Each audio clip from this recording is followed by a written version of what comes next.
May biyak sa likod.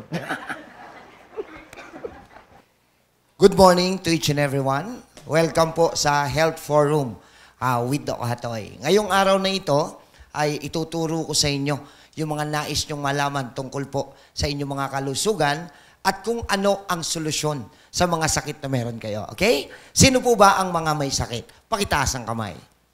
Yan. Ba't kayo nandito? Sige po. So, for 11 years now na ako po at ang aking grupo, mga kaibigan natin, doktor, we've been traveling all over the Philippines, pati na rin ho sa ibang bansa, para lang makapag-mission. Ano po yung mission na ginagawa namin? Nagko-conduct po kami ng Health Forum, yan yung pakikinggan nyo ngayon saglit, and after the Health Forum, nagbibigay po tayo ng free consultation. Tama po yung narinig nyo, ha? Hindi kayo nabingi. Anong sabi ko? Free. Pag sinabing free, walang, dyan kayo magaling. So, lahat po ng services na ino-offer namin, free. Pero may deal tayo. You need to listen or attend Health Forum. Bakit? Ano ba ang Health Forum? Ang Health Forum po ay awareness program and information drive galing kay DOH patungkol sa kalusugan nating lahat. Admit it or not, yan ang isa sa malaking pagkukulang dito po sa Pilipinas. Ano yun? Kulang na kulang tayo sa tama at sapat na kaalaman pagdating sa kalusugan. Agree?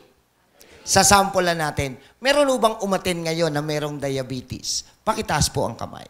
So I have 1, 2, 3, 4, 5, 6, 6. Okay, mga diabetiko, di ba may maintenance po kayo na iniinom? Okay, katulad ng Diamicron, Mini-Diab, Diabetrol, Metformin, Glucosamine, Glycoside, Glibenclamide, Euglucon, Glumat, insulin, etc.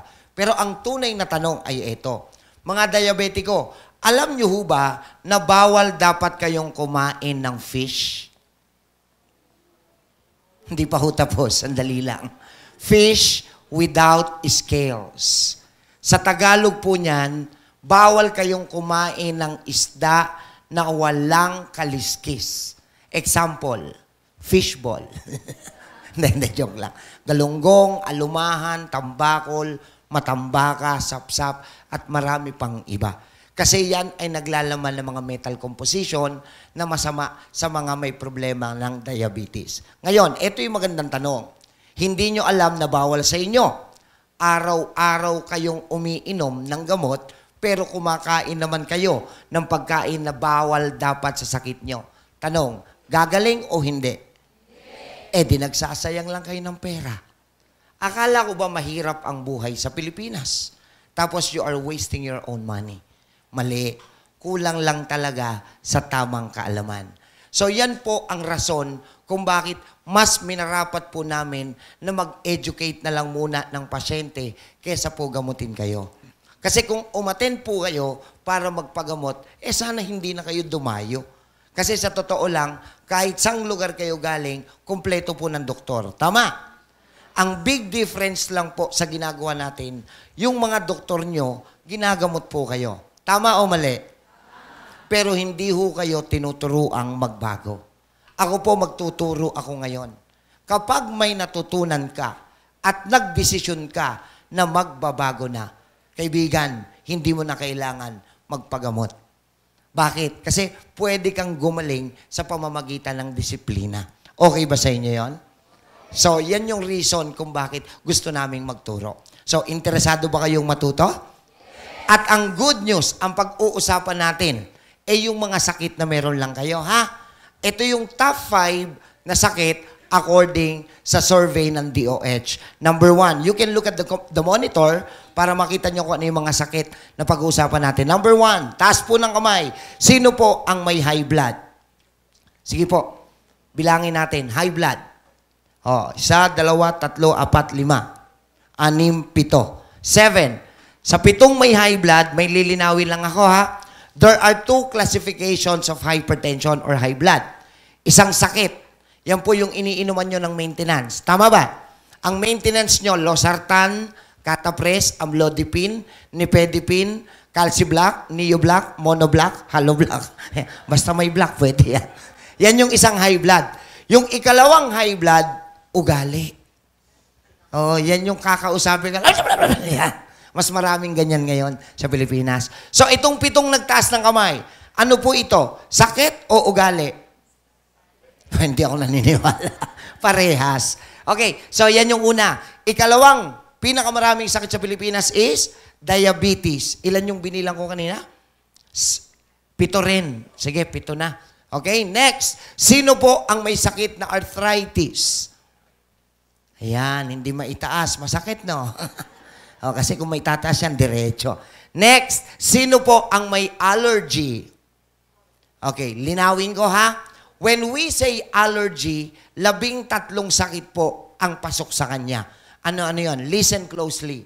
Sinusitis, allergic rhinitis, okay?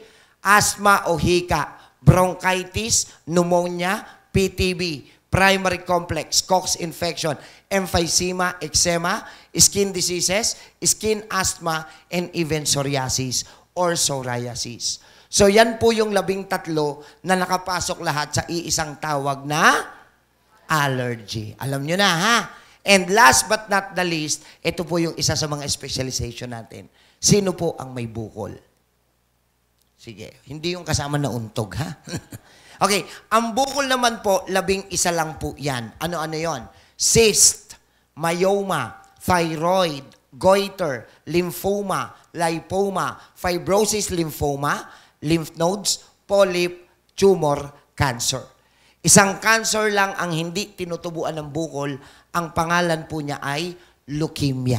Kasi ang leukemia ay cancer of the oh, di ba? Alam nyo. Pero yung ibang cancer, kung hindi leukemia yan, sigurado may kasama na siyang bukol. Malinaw pa? Okay. Mga kaibigan, yung mga bukol na yan, kaya ako nagtuturo ng ganito, kaya kami nagmi-mission. Gusto kong ipaalam sa mga pasyente ko na meron tayong advocacy. Ano yon? Ano yung advocacy natin? I believe and firmly believe na through education, we can prevent the growth of cancer. Agree? Totoo, di ba? Example, kayong umatin ngayon, nasa 70 kayo. Di ba? Pagkatapos yung umatin ng health forum, may natutunan kayo. At naniniwala ako na gagamitin nyo yung natutunan nyo para kahit man lang sa pamilya mo, wag nang magkaroon ng sakit na cancer. Tama ho ba? So, okay lang bang marinig nyo ang advocacy namin? Are you sure? Bad news. Ano yung bad news? Lahat ng klase ng bukol, magsimula man yan sa ganitong kaliit. Maliit po ba? Pero lahat po yan pwedeng maging cancer. Kaya po ako nagtsatsaga na magsalita na araw-araw sa harapan ng maraming tao para ipaalam ito. Ano yon? Makikiusap po sana ako. Sa unang-unang may makita, makapa o maramdaman kayong bukol sa katawan nyo, sa katawan ng anak nyo, o sa katawan ng family members nyo, pakiusap ko naman po, please, ipa-check up nyo agad. Gusto niyo marinig kung bakit? Kasi po, totoo ang kasabihan natin sa Pilipinas. Ano yon? Nasa huli ang? One of the biggest Filipino mistake is this. May nakikita, may nararamdaman, nakakapa ng bukol sa katawan, ayaw pang magpa-check up, nanghihinayang sa ibabayad na 650 pesos. Totoo o hindi? Ako po, naiintindihan ko kayo ha. Kasi yung halaga na yan ay halos 2 araw na trabaho ng mga simpleng empleyado. Tama ho ba? So para sa inyo, medyo mabigat ilabas yan kung pampacheck up lang. Tama? Pero ito naman po ang tatandaan nyo, kaibigan. Pag po kayo biglang isinugod sa emergency room at sinabi ng doktor na kailangan kang idiretso sa operating room at pinaghanda po kayo ng 200,000 para sa procedure na dapat gawin sa loob ng OR. Maniwala ho kayo sa akin. Gagawan niyo po yan ng paraan. Totoo o hindi? I want all of you to look at the board and analyze the figures carefully. Sobrang laki po ba ng difference? Sobrang laki? Tignan nyo. Sabi nyo, sobrang laki, pero ganyan naman kayo mag-isip. May nararamdaman, nakakapa, na problema sa katawan, ayaw nyong ipa-check up, nanghihinayang kayo sa 650. Pero pag malala na, kaya nyo palang gawa ng paraan kahit 200,000? Anong klaseng pag-iisip meron ka? Isn't this supposed to be called stupidity? Alam ko kung ba't kayo natulala. Nag-iisip siguro kayo, no? Grabe pala magsalita itong si Doc. Opo. Kasi ang dami ko na pong malalang kaso na hinawakan. At itong mga malalalang kaso na to, tuwing lumalapit sa akin, isa lang ang tanong ko. Bakit malala na at saka mo lamang dinala? Pare-parehas na sagot. Ano yon? Wala kaming? Aba, narinig ko rin sa inyo. Akala nyo ho ba may doktor na maniniwala sa inyo? Pag sinabi mo sa doktor mo na wala kang pera, isa lang ang ibig sabihin nun. Tinutuldukan o tinatapos mo na yung usapan nating dalawa. Bakit? Pag sinabi mo sa doktor mo na wala kang pera, ano gusto mong gawin namin? Libre? O sige, libre. Marami po pong doktor na libre. Mahigit 2,000 pa po under ng DOH. Pero ang question is, libre nga po yung doktor. E paano yung dapat mong inuming gamot? Sagot ng doktor? Yung mga dapat na workup or laboratorio na dapat namin ipagawa sa'yo, sagot ba ng gobyerno? Malabo yan. Pero ako po, naniniwala ako sa inyo. Ano yon? Dito sa dahilan nyo. Ano yung pinaniniwalaan ko? Na kayo, mga kapwa ko Pilipino, karamihan, pagdating sa sarili nyong katawan at kalusugan, lagi nyong palusot, katwiran at dahilan, mga wala agad kayong pera. Pero may pakiusap ako ngayon. Okay lang ba? Sure? Pakilabas nyo nga yung mga cellphone yung saksakan ng gaganda. Ay, hindi pa ho ako tapos. Di ba? Nakakasama ho ng loob. Cellphone, kahit gaano ka mamahal, nakakabili kayo. Pagdating sa katawan, ang bilis-bilis nyo magsalita, wala kayong pera. Pero, may naririnig ho ako. Okay? Yung mga senior nagre-react. Ako wala akong cellphone. Matanda ka na eh. Hindi ka na marunong gumamit. Sige, punta naman tayo sa mga senior. Yung mga senior, honestly, hindi tinamaan sa cellphone yan. Pero ire-recall lang natin. Mga seniors, usap tayo. Okay lang? Ire-recall lang natin. Naalala nyo ho ba nung kalakasan pa ng inyong katawan? Kapag kayo ay may gustong biling gamit, lalong-lalo na't appliances. Di ba nangungutang pa kayo? Di ba may tubo? Ha? Naglo-loan kayo kung saan kayo pwedeng mag-loan? Yung iba, sinasangla nyo pa yung mga lumang gamit na ayaw nyo na. Mabili nyo lamang yung bagong gamit na gustong-gusto nyo. Kaibigan, simple lang naman ang tanong ko eh. Bakit naman ganon? Pag material na bagay, ang dami nyong naiisip at nagagawang mga paraan. Pagdating sa kalusugan at katawan, ang bilis-bilis nyo rin magdesisyon. Wala agad kayong pera. Kapatid, ganyan lang ba kahalaga ang kalusugan at katawan para sa'yo? Wala na akong kausap. Mga langgam. Anyway, sige, share ko na lang. Gusto niyo bang marinig kung para saan yung 200,000? Are you sure? Hindi po yan bayad sa gamot. Hindi yan bayad sa doktor. Hindi yan bayad sa operasyon. Hindi yan bayad sa ospital. Hindi yan bayad sa punerarya. Hindi yan para sa kabaong. Hindi yan para sa libing. O, ayan, nilista ko na lahat ha. Yan ang mga nasa isip nyo di ba? Dok, para saan po yung 200,000? Gusto nyo nang malaman? Are you ready? Are you sure? Bayad po yan sa katawan mo na naniningil na kasi inyong pinabayaan. Ouch. Sabi ng mga Bisaya, agoy. Ladies and gentlemen, look at me please. Ang ating katawan na ipinahiram lang sa atin ng Panginoon, pag tunay mong iningatan at inalagaan, matutuwa siya dahil magaling kang katiwala, pagpapalain yan. Tama? Pero kapag ang ating katawan ay iyo lang, hindi minahal, hindi iningatan at inabuso mo lamang, wag sana kayong nagugulat ngayon. Kayang maningil ng milyon yan kahit wala kayong mga milyon. Hindi nyo ba napansin? Ang hirap-hirap na ng buhay, ang gastos pang magpagamot. Ang tawag ko dyan, buti nga. Okay? So, interview lang ako ha? Kasi part ito ng aking mission eh. Sino po yung mga may bukol? Sige na. Ma'am, anong bukol po natin? Goiter. 2 klase ang goiter. Isang toxic, isang non-toxic. Sa Tagalog po nan, isa sa loob, isa sa labas. Ma'am, ano yung goiter nyo? Loob o labas? Loob. Di palabasin mo. Iba pang may bukol. Sige po. Kinukuha ko lang yung mga pangalan. Mamaya i-discuss ko. Meron pa may bukol? Ma'am, anong bukol nyo? Mas. Sa leeg. Pero pina-check mo na? Ano raw siya?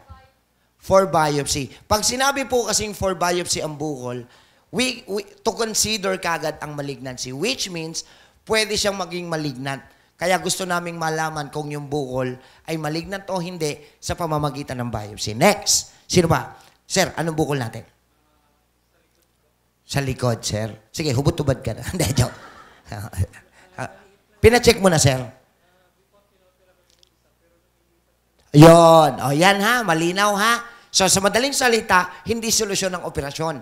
Kasi yung kanya, pina-opera niya na after a few months, years, tumubo ulit. Ang nasa likod niya, sebaceous cyst, ang tawag dyan. Yan po yung pag inopera, ang laman po nun, katulad po ng laman ng mga blackheads. Yan. So, hindi yan, nalulusaw po yan. Ngayong araw na ito, ang ituturo ko, tunaw. Sir, kung ikaw, kasi dalawa ang solusyon sa bukol. Pag dinala nyo sa ospital, siyempre, operasyon. Pero ngayong araw na ito, ang ituturo ko, tunaw. Kung ikaw tatanungin, sir, ano gusto mo, opera o tunaw? Ano gusto mo? Tunaw. May dala kayong kandila.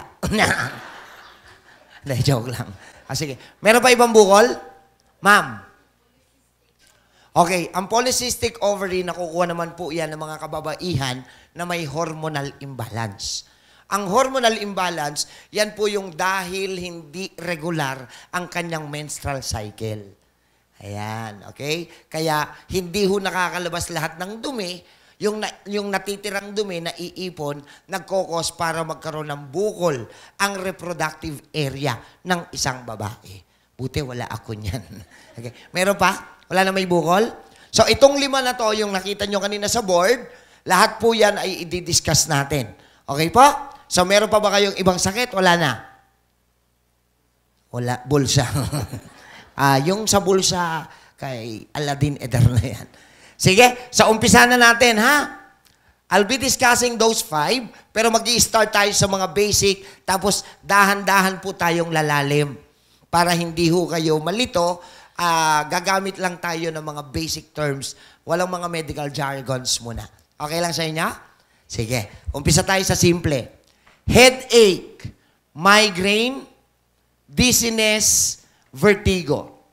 4 na simpleng sakit. Ano ang pagkakaiba-iba?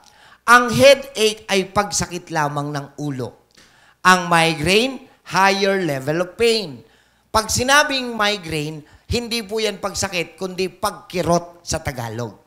At kapag migraine, yung kirot po nanggagaling sa likod hanggang sa harap. Yun po ang migraine. Malinaw? Marami kasi dyan, sumakit lang yung ulo, may migraine ako. Pasosyal. Hindi naman alam ang spelling. Ang dizziness ay pagkahilo. Ang vertigo ay pagkawala sa balanse. Nakatayo ka lang, pero ang feeling mo, nagsusway-sway ka. Na off balance. Sa Tagalog, nalulula. Sa science, vertigo po yon. Isa lang ang pinagmulan ng 4 na sakit na to. Ano yon? Hindi ka nakaka-consume ng 8 glasses of water araw-araw. Period. Ang tamang sukat ng isang basong tubig dapat ay 330 ml. Gusto niyo bang matutunan yan? Are you sure? Ang katawan ng tao, tao po yan, ano ho? Tanggalin ko to. May buntot eh. Ang katawan ng tao, 70% tubig ang laman. Yan yung normal level ng katawan natin. Ang ulo natin, brain, ang utak natin, almost 80% tubig din ang laman. Okay? Every time na magsasalita po tayo, bumabagsak po yung water level sa katawan natin. Bakit? Kasi habang nagsasalita po tayo, nagre-reproduce tayo ng laway. Kaya yung mga chismosa, alam na, no? Sumasakit ang ulo nila, buti nga. Dapat nga dyan sa mga yan, stroke agad. Okay, may tinatamaan. Okay. Pag po kayo ay, nagpupuyat, umihi, bababa yan. Dumumi, bababa. Pinawisan, bababa. Pero ang hindi alam ng marami, pag may bisyo po kayo, doble po ang nawawalang tubig sa loob ng katawan. Ang sigarilyo at alak ay nakakasunog ng tubig sa loob ng katawan natin ng doble pa kaysa pag pinagpawisan ka. Pag nagpupuyat po kayo, doble din po yung natutuyot na tubig. Okay? Ang tawag namin dito, dehydration. So, sa madaling salita, bumagsak sa 70% yung tubig sa katawan mo. So, hindi na normal ang body. Kailangan mapalitan natin ng nawawalang tubig para umakyat ulit sa 70. Tama ba? At ang sabi ng science, in order to replenish the lost water, you need to consume at least, pinakakonte, 8 glasses of water araw-araw. At may lilinawin lang po ako. Ang sabi, tubig. Hindi po kabilang dyan ang juice. Hindi kabilang ang iced tea. Hindi kabilang ang sabaw. At lalong hindi po kasama dyan ang soft drinks at alak. Malinaw. Ngayon, maging totoo tayo sa isa't isa para makatulong ang doktor sa inyo. Yung totoo ha, nakakainom ka pa ba ng 8 basong tubig araw-araw o hindi na? Salamat sa pagiging honest.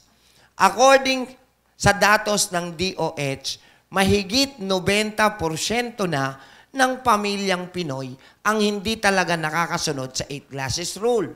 So, sasampulan natin, ano ang nangyayari sa katawan nyo pag hindi nyo nasusunod yan? Standard yan, ha?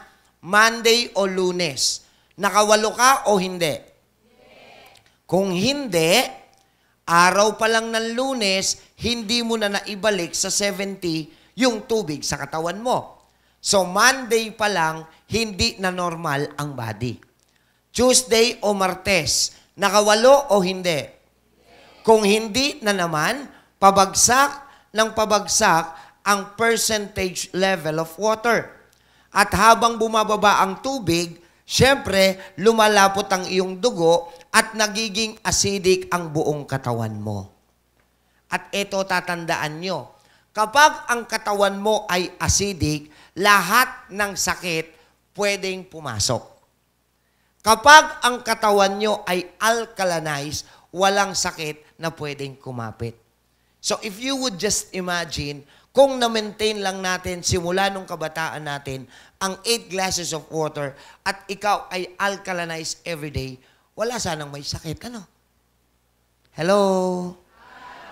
Sino to? So, ngayon, pag malapot ang dugo, eto na, law of gravity.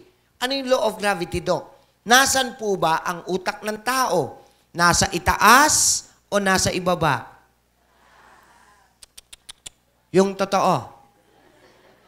Sa baba, may nagbago na ng desisyon. Walang paninindigan. Sa baba daw. Nasa itaas. At dahil nasa itaas, malapot yung dugo, nahihirapang paakyatin. Kinakapos ngayon ng proper blood supply ang brain cells. At dahil hindi dinadalo yan ng tamang daloy ng dugo, magre-reklamo ngayon yung lalagyan ng brain, ulo. Anong irereklamo niya? Sasakit siya, headache. Kikirot siya, migraine. Mahihilo siya, dizziness, at mawawalan siya ng balanse, vertigo. So ladies and gentlemen, itong unang 4 na sakit na diniscuss ko, hindi nyo pala dapat iniinuman ng kahit na anong gamot. Anong solusyon? Mali. 8 basong tubig. Katuturo ko lang eh. Di ba? Mga kaibigan, alam nyo kung bakit itinuturo ko ito. Sa totoo lang, napakaraki ng pagkukulang natin. Lalong-lalo na sa mga bahay-bahay. Pagdating sa pag-inom ng tamang dami ng tubig. Tama ho ba?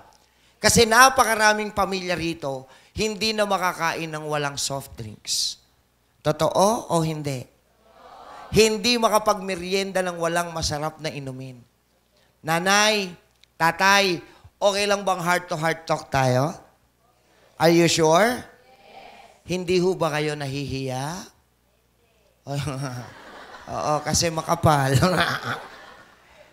Sa loob ng tahanan nyo, kayo na po yung matatanda. Kayo yung dapat nagsisilbing magandang halimbawa sa mga bata. kayong matatanda pa, ha? Ang nangungunang gumagawa ng mali. Hindi kayo nahihiya? Tapos, iiyak-iyak kayo pag may sakit yung anak nyo. Umiiyak kayo pag may sakit ang apo nyo. Anong iniiyak-iyak nyo? Nagbunga na mga panlalason nyo. Wala na akong kausap. Tinamaan ba? Tinamaan? Sige, balik na lang tayo sa tubig. Okay, balik tayo sa tubig. Alam niyo ba mga kapatid, bago tayo mapunta rito sa 8 basong tubig, kung bakit importante sa katawan natin? Ito yan. Meron akong importanteng tanong. It is a bit personal but very integral in our topic. Is it okay for me to ask a personal question? Yes. Are you sure? Yes. Here's the question. Do you take a bath every day? Yes. Hindi nakasagot yung iba. Tagalogin ko. Naliligo po ba tayo araw-araw? Yes. Sige, pangalawang tanong. Bakit? Mainit. So, pag malamig, hindi. Buong December, walang ligo. Ang tunay na dahilan why we need and we wanted to take a bath every day, I believe, gusto kasi natin maging malinis ang ating katawan. Tama o mali? Tama. At yan ang ipinagtataka ko sa inyo. Yung panlabas nyong katawan, pinaliliguan nyo araw-araw para luminis. Bakit po yung panloob? Hindi. Ha? Ito pa maganda. Pag umiinom kayo ng soda, soft drinks ba? At natapunan kayo ng konti, ang aarte nyo, ang lagkit. Nagmamadali kayo, nagbabalaw, nagpapalit ng damit. Tama? Sagutin mo ko, nanay, tatay, bakit malagkit na soft drinks pinampapaligo mo sa loob ng katawan mo at sa loob ng katawan ng anak mo? Nag-iisip ka pa ba? O wala na akong kausap? Are you getting my point now? Are we realizing things? May nare-realize ba? Ang tawag namin dito sa dapat mong inumin na 8 basong tubig araw-araw, very basic and very simple needs of our body. Totoo o hindi? Okay. Kung itong basic at simple na pangangailangan ng iyong katawan, hindi nyo nagagampanan, paano pa kaya ang ibibili naming mga doktor? Paalala lang at inaamin ko, pag ang doktor nagbilin, medyo mahirap sundin. Tama ba? Kasi pagka kami sinulat namin, kailangan tama yung milligrams ng gamot. Correct?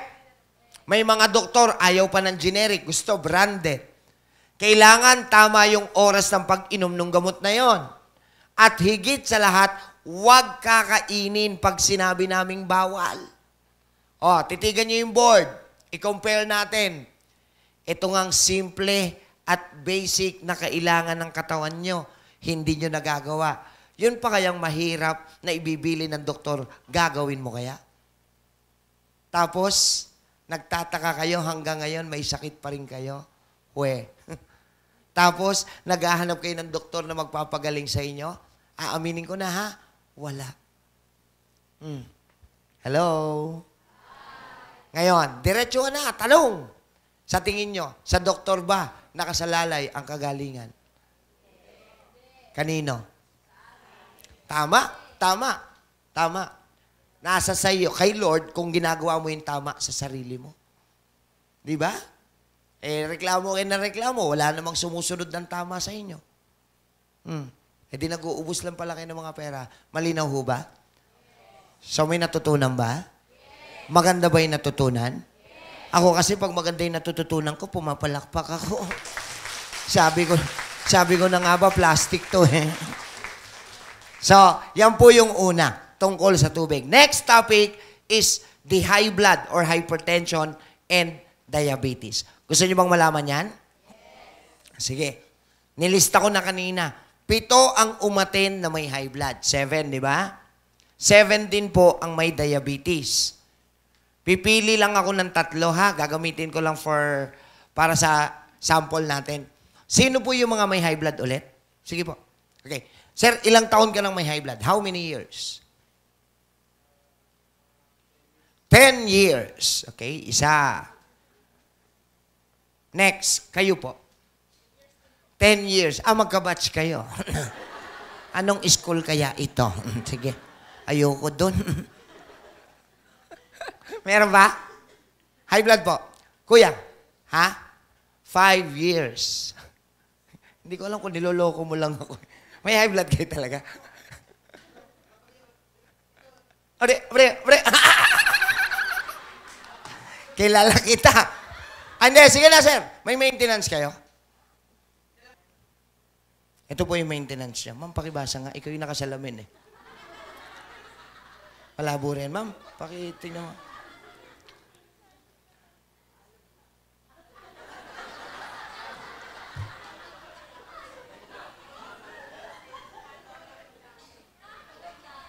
Walang nakasulat? Kuya, anong pangalan nitong ininom mo? Hindi mo alam pangalan? Hindi mo alam pangalan nito? Pampatigas to. Losartan. Hindi, ayun o. Nelpa. Oo, yun lang nakasulat. Saan mo nabili yan, pre? Anyway, sige ho. Okay, balik na tayo ha. Seryoso na tayo. Huwag ka muna magulo. Guard! Nag-umpisa ka na naman. Kaya sabi ko, kilala kita eh. Idol din kita, sir. Kung binata nga ako, baka pinakasalan kita.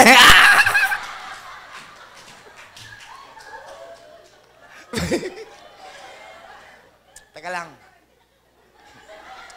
Nababanat, sayang yung makeup.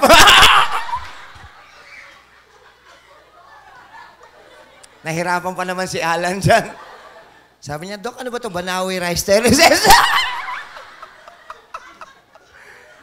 Okay, balik na ako. Okay, tuloy na tayo, ha? Okay. Hindi talaga ako pwede pa seryoso. Balik tayo, ha? Here in the Philippines, alam ninyo ang pangalan ng sakit. High blood and diabetes. Tinanong ko kung gaano katagal, nasagot nyo naman. Dudugtungan natin ng simpleng tanong. Bakit ka kaya may sakit na high blood? At according sa survey na ginawa ng DOH, may 3 nangingibabaw na pinakamaraming sagot ang mga Pinoy. Number 1, dahil daw po sa pagkain. Pwede? Mahilig sa matataba, mamantika, maaalat, chichirya, soft drinks. Ayun, high blood. Ikalawang sagot, dahil daw po sa stress. Pwede? Sobrang pag-iisip, sobrang pagpapagod at mga problema. At ikatlong sagot, lahi-lahi. Mana-mana, in English, hereditary. In medical science, genetically. According kay WHO, all of these 3 are factors kung bakit pwede kayong magkaroon ng sakit. Uulitin ko ha, tama, they are factors. Pero ngayong araw na to, ang gusto ko matutunan nyo, the real truth. Gusto nyo bang matutunan ang katotohanan? Okay. Pero may pakiusap lang po ako. Kung talagang gusto nyong matutunan ang katotohanan, kailangan po makikinig kayo with an open heart and an open mind. Bakit to? Kasi sa totoo lang, mahirap pong pumasok kapag sarado. Hindi makakapasok kapag close. Right? Kahit gaano kaganda ang naririnig mo, kung ikaw ay sarado ang isipan, walang-wala ka matututunan. So, okay lang bang makinig na may bukas na isipan? Are you ready? Okay, here it goes. Pinakamaraming sagot sa Pilipinas, pagkain ang dahilan kaya may high blood. Pwede? Mali. Wrong perception only in the Philippines. Bakit to? Kami pong mga doktor naniniwala kami, kapag nagluto ng pagkain sa isang bahay, lahat halos ng tao doon, yun ang kinakain. Tama o mali? Minsan may mas matakaw pa sa inyo. Tama? Yung mas matakaw sa iyo, walang high blood. Tama? Paano naging tama yun? Tama? Puro na kayo may? Iyon ang tama. Mali. Pakinggan nyo. What if mag-experiment tayo ngayon? Mag-aahin ako ng taba ng baboy. Alam na alam natin na ang taba ng baboy ay punong-puno ng kolesterol. At ang laman niyang cholesterol, bad cholesterol. And forcibly, pag inahin ko yon, dapat lahat tayo kakain. So dapat lahat po tayo ma-high blood. Kasi bad cholesterol yun eh. Uunahin yung mga pinakamatatakaw. Hindi ho mangyayari. Mali po yung paniniwala na yan. Ikalawa, stress. Pwede? Mali. Palagay ko sa dami ng trabaho ko, mas stress po ako kesa sa inyo. Diba? To God be the glory.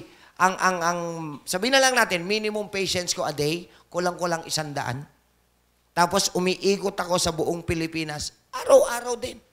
Kung pag-uusapan natin ngayon, mental at physical na stress, kaibigan, mas marami ako kaysa sa'yo. Tama ho ba? Pero wala akong high blood. Sabi ng marami, bata ka pa, Dok eh. So, ibig nyo sabihin, pwede nating ipasok sa aging o pagtanda, kaya nagkakaroon ng sakit na high blood? Mali pa rin. Kasi kung pagtanda ang dahilan para magka-high blood, dapat lahat ng senior citizen may high blood. Bakit ang dami-daming mas matanda po sa inyo, wala miski isang sakit? Are you getting my point? Ganon din po sa paglabo ng mata. Excuse me po sa mga nagkasalamin.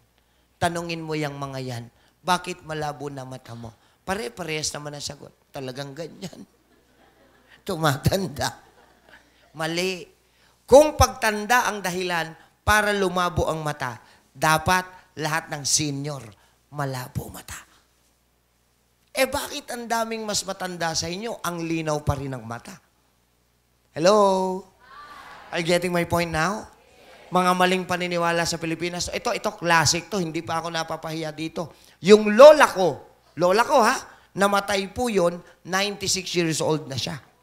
Ni minsan hindi lumabo ang mata. Alam niyo kung bakit? Bulag. Paanong lalako? Wala. Hindi, joke lang. Namatay po yan, malinaw pa rin ang mata. Kayo ba gusto niyo bumalik yung linaw ng mata niyo? Pag namatay na kayo, hindi. Akala niyo may bago ko, no? Okay. So, kung hindi pagkain, hindi stress, hindi aging, may natitira na lang isa, at palagay ko dito, magkakasundo-sundo na tayo. Doc, di po ba ang sakit, it runs in the blood, it runs in the family, lahi-lahi, mana-mana. Pwede? Mali. Ladies and gentlemen, naniniwala ako, the reason kaya kayo nagpunta rito, gusto nyo makarinig ng good news. Tama ho ba? Umpisa na natin ang good news. Are you ready? Good news number 1. I want all of you here to know from now on that all diseases and sicknesses are never hereditary if you weren't born with it. Tagalogin natin. Pinababatid ko po sa inyong lahat na nandito ngayon na ang lahat ng sakit at karamdaman ay hindi po talaga namamana at napapamana. At ituturo ko yan dito sa harapan. Gusto niyo bang matutunan? Are you sure? Sige, tingin kayo sa board, ha? Sa science muna tayo. Science. Sa science, pag sinabing minana, dapat ipinanganak ka pa lang ng nanay mo, meron ka na. Ang tawag doon, minana mo kay nanay. Okay? Naintindihan niyo ako? Okay. In medicine, science yan ha? In medicine, sa medisina, kapag yung sanggol, simula nung lumabas sa nanay niya, may sakit, ang tawag niyo doon, inborn. Correct? Sulat natin, inborn. In medical science, ang tawag namin dyan, congenital diseases. Simula nung ipinanganak, inborn, may sakit, congenital. Yan po ang hereditary by nature. Simula nung ipinanganak, may sakit, hereditary. Pero, kung lahat po kayo na nandito ngayon, ipinanganak kayo ng nanay nyo, wala yata kayo miski isang sakit pa noon, kapatid, wala po kayong minana. Gusto niyo bang marinig ano ang tamang dapat tawag sa sakit na meron ka? Gusto niyo marinig? You acquired it. Sa Tagalog, ikaw ang may kagagawan yan. Huwag kayong maghanap ng ibang masisisi. Pwede? Alam nyo kung bakit kailangan ko liwanagin itong hereditary na to? Unang-unang rason, awang-awa na ko sa mga ninuno ninyo. Ang tagal nang nakalibing, sinisisi nyo pa rin. Sige, patunayan ko na lang kung minana o hindi. Okay lang? Ibabalik natin dito yung 5, yung high blood, okay? Sagot kayo, ha? Dito nyo malalaman kung minana o hindi ang sakit. Naalala nyo yung 5 mga finlash na sakit kanina? Sige, game. Simula ba nung pinanganak ka, may high blood ka na? Meron o wala? Diabetes. Arthritis. Pinanganak ka, may allergy. May bukol. Pinanganak kayo, nakasalamin na. Wala? Ay di wala kayong minana. Sige, para ho hindi masayang yung oras, bilisan natin ng konti yung facing. Ang gagamitin kong sample yung katawan ko para hindi bias. Okay? Mas madali niyong maintindihan pag nagtuturo kayo kaysa umamin Okay, titigan niyo ako. Kung ang katawan ko ngayon ay may sakit, sample lang ha, sample. Kung ang katawan ko ay may sakit ngayon, yung sakit sa katawan ko ay resulta na may mali akong nagawa sa buhay ko dati. Tama o mali? Baliktarin natin. Dati, 2014, 2015, 2016, mali ang mga nagawa ko sa buhay ko. Pagdating ngayong 2017, naningil ang katawan ko. Nagkaroon ng sakit. Tama? Tingnan nyo. Pag ako may sakit, ang bilis yung sumagot, tama. Nung kayo kanina, hirap na hirap. Pero dahil ako yung doktor, papaalala ko lang, ako yung doktor, kayo yung pasyente. So, ibalik na natin sa inyo. Okay lang? Sige. Ano ang kalagayan ng iyong katawan ngayon? Meron kang? Yang sakit sa katawan nyo, resulta yan na may mali kang? Iyon! Finally! May mali kang nagawa sa buhay mo dati. Yan. So, ang resulta niyan, yung katawan mo, naningil ngayon, nagkaroon ng malinaw o malabo? Alam nyo kung bakit ibinabalik ko rito ang ating usapan? Kasi kahit anong lalim ng pag-uusapan natin sa medisina, kung itong simpleng bagay na to, hindi nyo naiintindihan, walang kagalingan na kayong aabutin o sasapitin. Di ba? Wala nga kayong inaamin na may nagawa kang kasalanan sa katawan mo Tama ba? Paano kayo matutulungan ng doktor? Okay? So ulitin natin. Yang sakit sa katawan mo ay resulta ng mali mong nagawa dati. Tama o mali? Ngayon, gusto nyo bang maturo ko sa inyo yung formula for solution? Are you sure? Ano ang formula for solution? Kalimutan ng nakaraan. Tapos na yun Tama? Harapin ang ngayon. Gawa ng tamang aksyon para gumanda pa ang bukas. Agree or disagree? Bakit kailangan tama yung action, Doc? Mali nga po kasi yung dati, di ba? Ang resulta ng mali, sakit. At di ba, kapag mali, dapat po itinatama natin? Hello? Ngayon may tanong lang ako. Payag ba kayo na itama ko kung mali ang dati mo? Are you sure? May masasagasaan po ako. Okay lang? Alam nyo kung alin? Ha? Yang pride mo.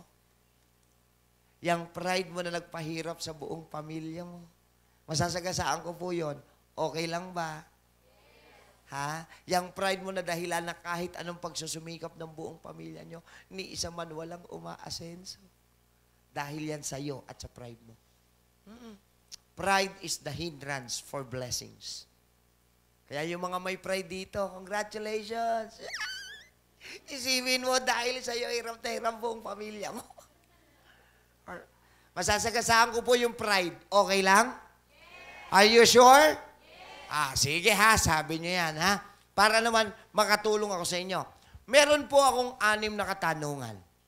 Dito sa 6 na tanong ko na to, if you will answer ng totoo, ng buong katotohanan, bilang doktor, gusto ko sana kayong matulungan.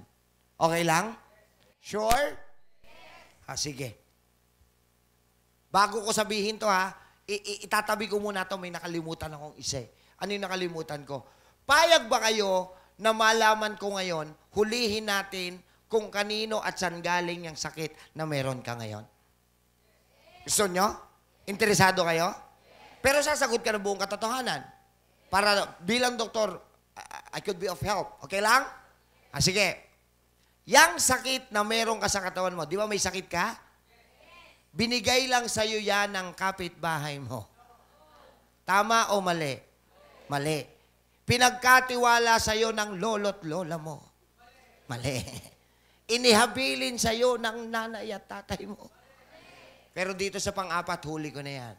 Yang sakit mo, iniregalo sa'yo ng asawa mo. Mali pa din. Kanino galing yung sakit mo?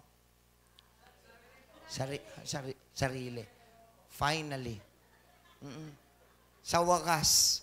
Di ba? Ang tagal niyong umamin. Okay. At dahil naintindihan nyo na yan, punta na ako sa 6. Are you ready with this? Are you sure? Okay. Unang tanong. Ano ang kalagayan ulit ng katawan mo ngayon? Meron kang? Pag may sakit, pumupunta kayo kay? Doktor. Si doktor nagbibigay ng? Anong gamot? Reseta lang. Pag gamot pinamigay niyan, wala nang butika. Anong binigay ni Doc? Ayan. Anong nakasulat sa reseta? Very good. Di ba ininom nyo naman? Very good. Here comes the 6th. I don't need your comments yet, ha? I need you to internalize and analyze first. Pag nagtanong ako, that's the only time you will answer me back. Is it okay? Okay, here comes the 6th. Di ba ininom mo yung gamot na inireseta ng doktor na pinuntahan mo dahil may sakit ka? Ininom niyo yung gamot, di ba? Ang pang-6 kong tanong, nung ininom mo yung gamot, may binago ka ba sa ginagawa mo sa buhay mo dati? Louder, please. And why are you expecting to have a different result? Dahan-dahanin ko, ha? Para hindi kayo malito at hindi kayo niloloko, ha? Dahan-dahan lang. Ang tunay na dahilan kaya may sakit ang inyong katawan ngayon, may mali kang nagawa sa buhay mo dati. Tama? Nagkaroon ka ng sakit. Nung nagkaroon ka ng sakit, nagpunta ka sa pinakamagaling na doktor. Nagbayad ka ng napakalaking halaga. Uminom kayo ng pinakamabisang gamot. Pero patuloy niyong ginagawa yung mali niyong nagagawa sa buhay niyo dati. Gagaling o hindi? Hoy, walang magic sa medisina. Walang magic sa doktor. Walang magic sa gamot. If you always do what you did wrong before, the results will always be wrong. Tapos, nagtataka pa kayo, ang tagal-tagal na yan pa rin ang sakit nyo. Ha? Wala kayong kaplano-planong magbago. Mahiya naman tayo sa gumagastos. Kapatid, medyo masakit itong sasabihin ko, pero kailangan kong ilabas. Okay lang ba? Gusto niyo bang marinig ano tawag namin sa mga pasyente sa inyo? Mga perwisyo kayo. Perwisyo kayo ng pamilya nyo. Gusto niyo marinig kung bakit? Kasi yung perang ipinambibili ng gamot mo, hindi po yan hinihingi.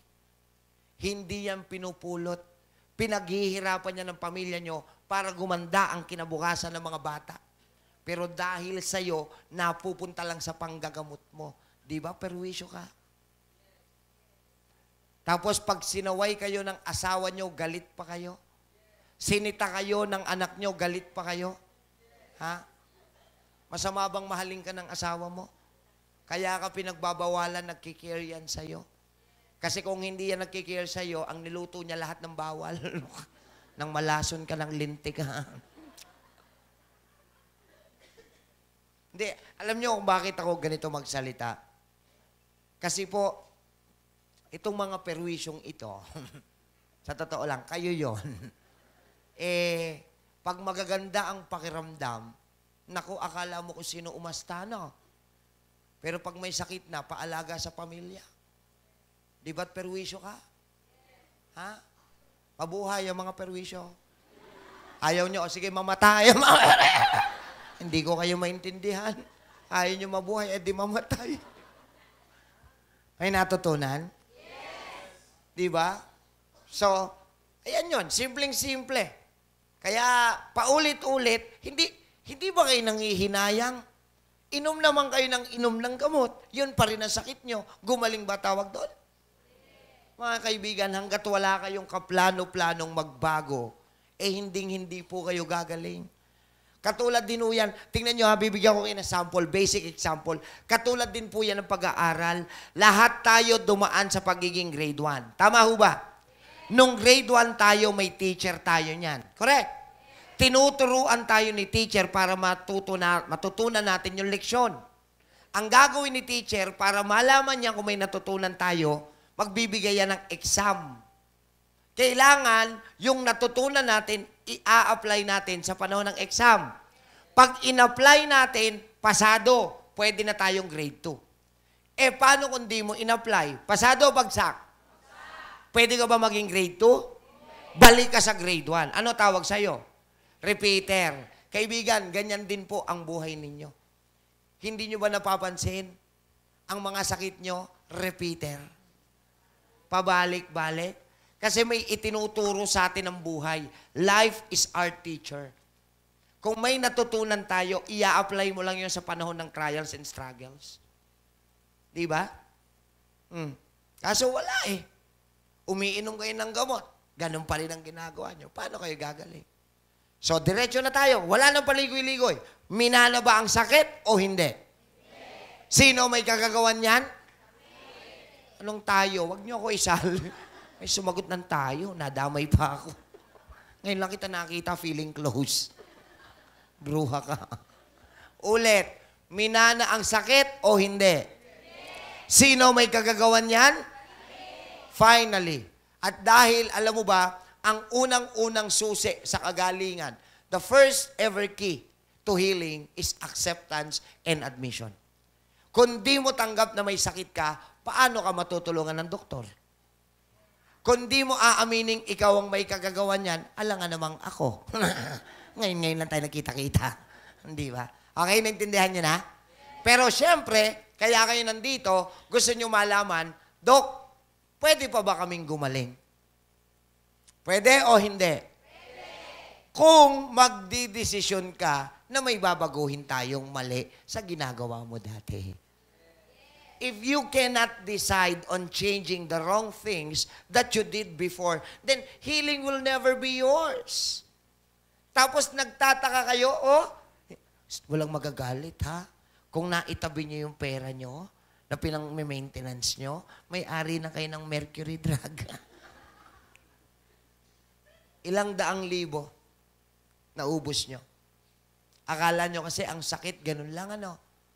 Alam nyo, kaibigan, kung totoong nakapagpapagaling ang ospital, ang medisina at ang gamot nang hindi kayo magbabago, sagutin nyo ako, bakit may sakit pa rin kayo ngayon?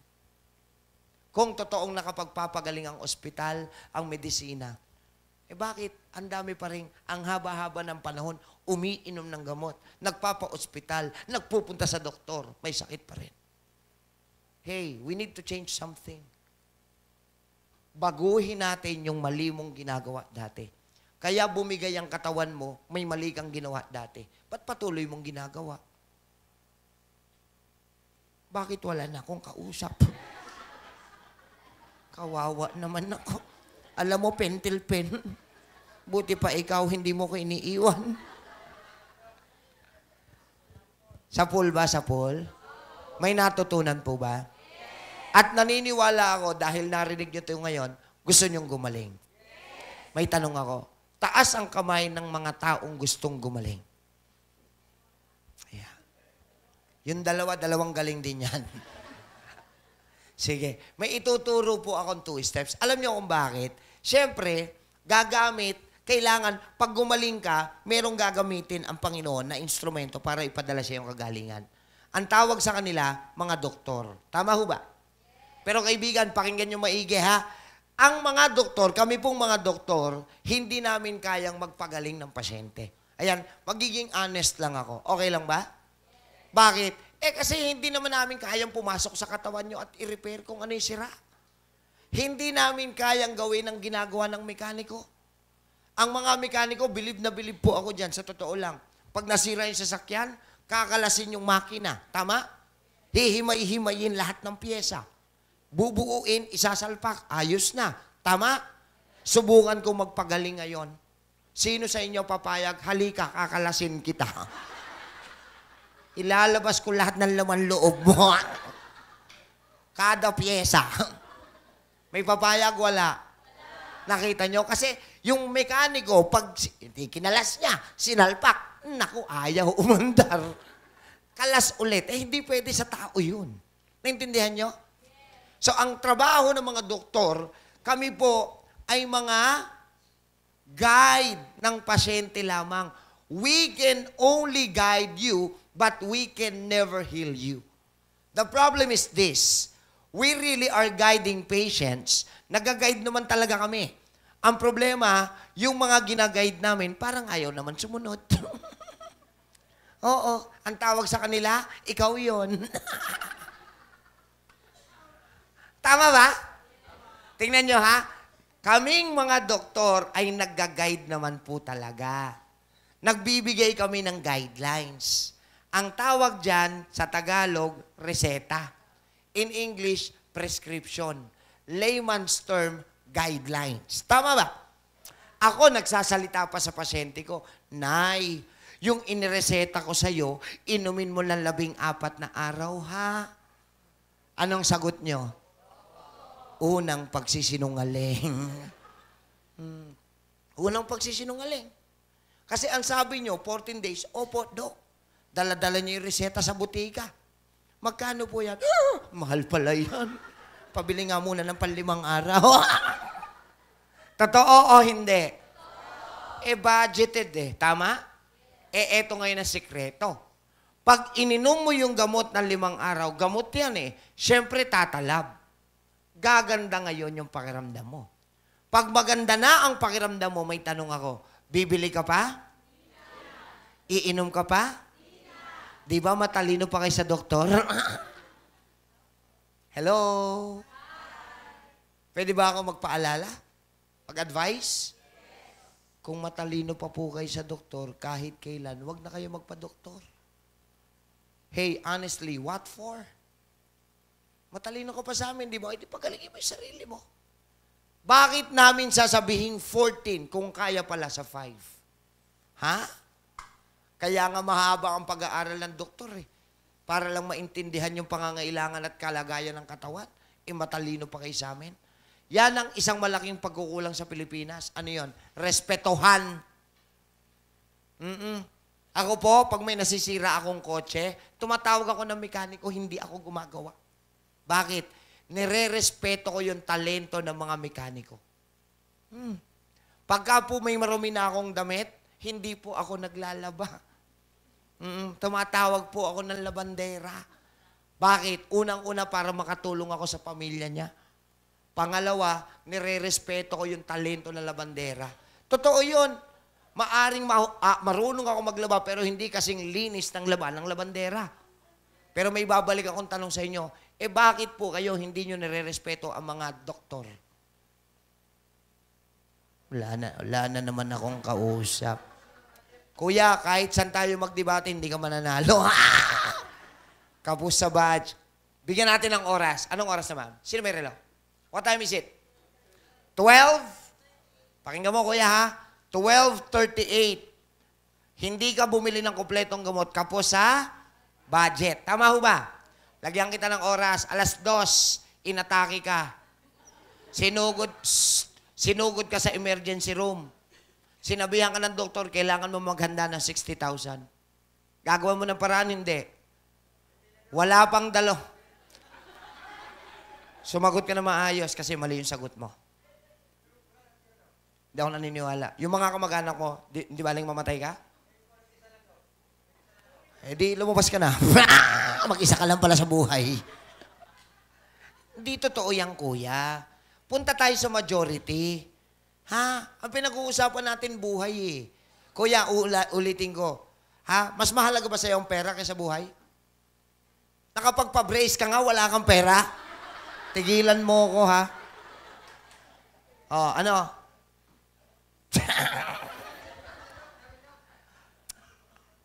Nawala tuloy ako. Hindi, totoo to, ha? Totoo to, ha? 12:38, kailangan may gamot, hindi bumili, wala raw pera. 2:00, inatake. Dinala sa ER. Hininga ng ER ng 60,000 para sa proseso. Gagawa ng paraan, hindi. Walang 2 oras, may 60,000. Yan ang gusto kong ipabatid sa inyo. Di ba? Bakit hindi natin gawa ng paraan para hindi tayo ma-emergency? Ang ginagawa nyo na emergency na, tsaka kayo gumagawa ng paraan. Nawawala po yung value ng life. Tingnan nyo ha, pag wala kayong sakit, napakahalaga ng pera sa inyo. Pag may sakit na kayo, wala nang halaga ang pera. Nilalabas nyo na yan lahat. Hello? May natutunan? Yes. Mga bullshit. Okay. So, balik tayo, ha? Ako po, pagka ang pasyente ko ay matanda na malambing ako dyan, ang tawag ko dyan, nanay. Nanay, ilang taong ka na? Sulit na yan. Ililista ko po yung mga bawal, ha? Huwag nyo pong kakainin yan. Ano pong sagot nyo? Ikalawang pagsisinungaling. May pagdudugtungin ako. Maganda ito, pakinggan nyo ha. May kasabihan kami sa ospital. Ang pasyenteng sinungaling, kailanman hindi na? Alam nyo pala. Puro kayo sinungaling. Sabi sa 14 days, opo, dok. Sa bawal, opo, dok. Pagkaharap nyo yung doktor nyo, ang babait nyo. Bawal to? Yes, dok. Opo, doktor. Pag nasa bahay na kayo, konti lang naman. Masama ba yun? Titikman ko lang naman eh. Paminsan-minsan lang naman. Birthday ko naman. At ang pinakamatindi niyong palusot ay eto. Pwede akong kumain yan. May gamot naman eh. Hello? Sa madaling salita, alam mo ng bawal, kinain mo pa rin. Gagaling o hindi? Kailan nakapagpagaling ang doktor? See? Tapos maninira kayo ng ibang doktor. Lipat tayo ng doktor. Mahina yung doktor ko. Ang tagal ko nang nagpapagamot. Wala namang nangyari. Wala, hindi ka marunong sumunod eh. Meron ba naman doktor na ayaw kayong pagalingin? Siyempre gusto. Ang problema, hindi kayo tumatalima sa ibinibili ng mga doktor. Hindi man namin kayo nakikita, alam niya kung sumusunod ka o hindi. Hello? O ngayon, huling tanong bago tayo mag-break. Gagaling o hindi?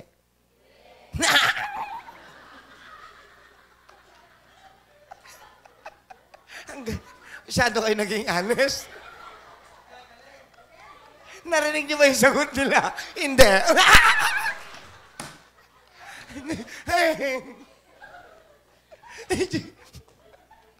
Alam ko na. Ayan, tumandang may sakit. Alam nyo, tayong mga parents, galit na galit tayo sa batang pasaway, no? No, totoo yun. Ikaw bata ka, paulit-ulit na yung palo sa'yo, hindi ka pa rin natututo. Balikan ko kayo. Kayong matatanda kayo. Ilang taon na kayo nagpapagamot? Wala. Hello? May natutunan? So ako, ang trabaho ko bilang doktor, maliban sa mag-educate, after this, ituturo ko, i-guide ko kayo ano yung dapat nyong gawin para gumaling. Interesado kayo doon? Yes. Talaga. So sa tingin nyo, pag ginaid kita, gagaling ka o hindi? Hindi ako sure. Hindi, sa'yo na nakasalala yun. Tama? Alam nyo, kaya ako pinapaliwanag ito. I want you to realize, healing is between you and yourself. Healing is between you and yourself. Kasi, pag nakatalikod yung doktor, hindi na namin nakikita yung ginagawa nyo. Tama ba? Pag nakatalikod ang pamilya mo, hindi ka na nila binabantayan. Pero kung ikaw sa sarili mo, you will understand, and you wanted really to be healed, then you need to do something good. We need to change the wrong lifestyles that you had before. I'll be sharing with you the 2 steps that you need to do to achieve healing. Ito pong 2 steps na ito, simula po nung natutunan ko to, nung nag-aral ako ng specialization sa ibang bansa, pag uwi ko ng Pilipinas, ito na lang po yung mga itinuro ko sa pasyente ko. And to God be the glory, sa mahabang panahon na itinuturo natin to, yung mga sumusunod, nakita natin na napakagaganda ng mga resulta. Even mga cancer, kumagaling, yung mga nag-i-insulin, na-stop na yung insulin, yung mga may hypertension na napakatagal ng may maintenance, naihinto na rin yung maintenance. Simpleng-simple lang, natuto kasi silang sumunod ng tama. Okay? Ang sikreto sa kagalingan ay pagsunod ng tama. Disiplina sa sarili. Okay ba sa inyo yan? So, interesado ba kayong matutunan kung ano yung dapat nyong gawin na 2 steps para gumaling?